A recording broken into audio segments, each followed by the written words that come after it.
Most people believe new habits fail because of a lack of discipline. They assume that if they were more motivated or more consistent, change would finally stick. But science tells a different story. New habits don't fail at the level of effort. They fail at the level of automatic behavior, emotional conditioning, and identity. So before talking about how to build new habits, it helps to understand one simple question.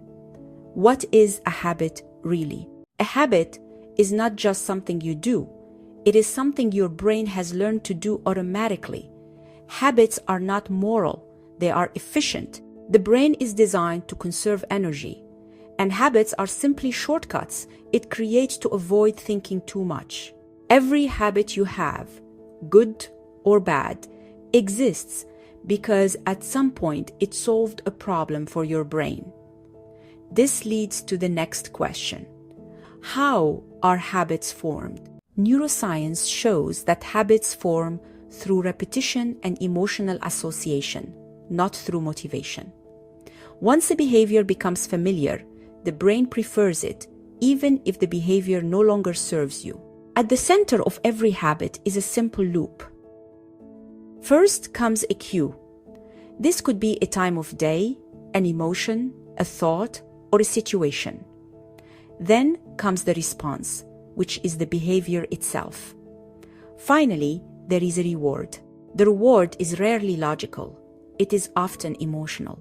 Relief, comfort, distraction, or a sense of control.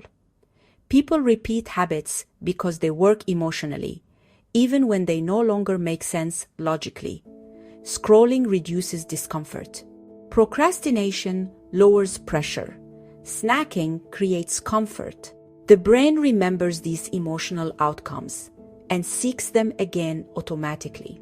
Now that we understand what habits are and how they form, the real question is this: how do you build new habits that actually last? To answer that, you don't need more discipline. You need a few key shifts in how you work with your brain. The first shift is moving from intensity to consistency. The brain does not change through big efforts made once. It changes through small actions repeated often. A single action may feel insignificant, but repeated actions send a powerful signal to the brain about who you are becoming. Identity is shaped by what you repeatedly do, not by what you intend.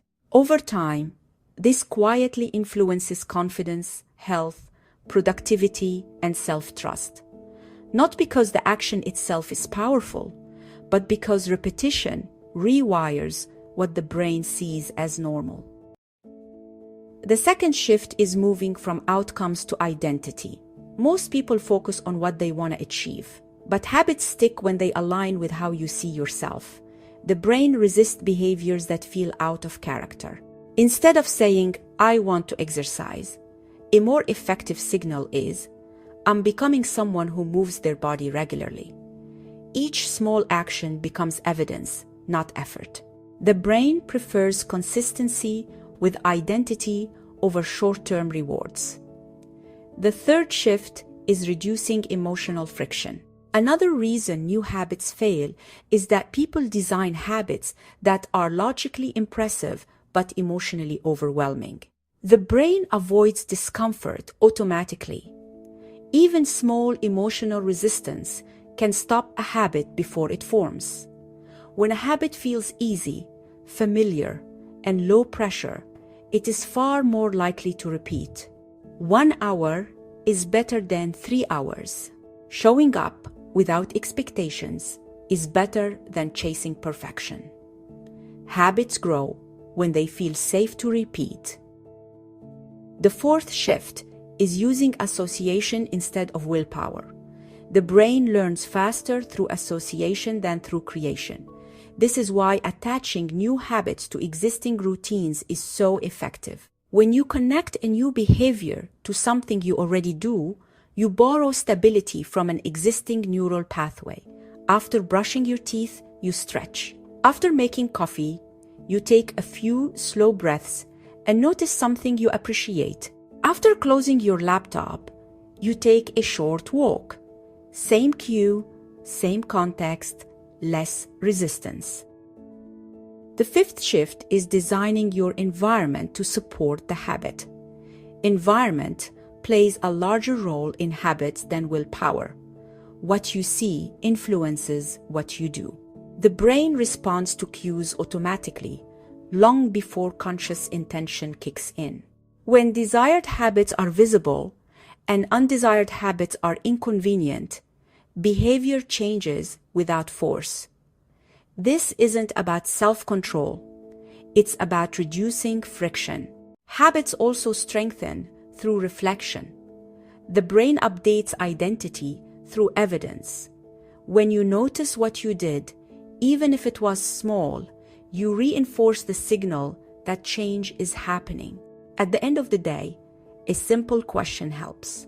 What did I do today that supports the person I'm becoming?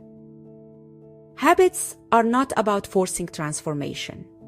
They are about training the brain through consistent, emotionally aligned signals.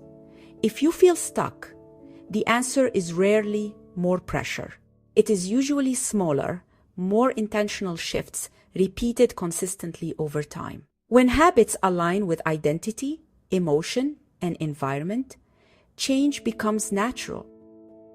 If you like this video, share your thoughts in the comments and subscribe for more grounded mindset coaching. Thank you for being here.